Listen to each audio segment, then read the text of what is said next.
Hi, welcome to the channel. So first things first, we're going to be opening up our browser. I'm going to be using Safari.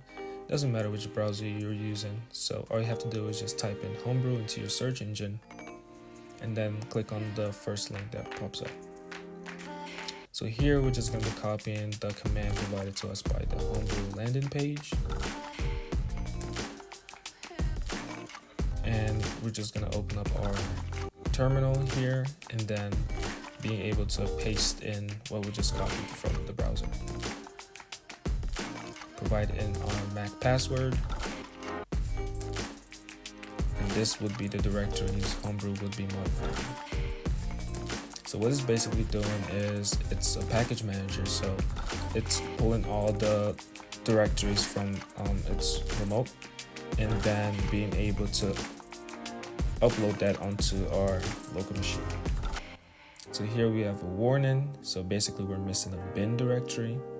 So we could verify this by typing in brew -- version. And as you can see, we don't have any access to the brew commands. And so an easy fix for this is to just copy the commands provided by Homebrew here, where it uses echo to create a file, then append certain information in there for the directory. And here we can type in brew -- version again to verify that we do now have that directory, the .z profile. And we can also type in brew, and this essentially are the key commands, or the most used commands, which are install, update, upgrade, uninstall, list. And these are the commands you're probably going to be using most of the time. And we have some other helper commands down below, like the man.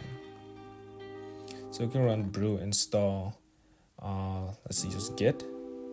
So basically it's going to fetch for the git repository and then bring down all the necessary dependencies I would need to run git on my local machine.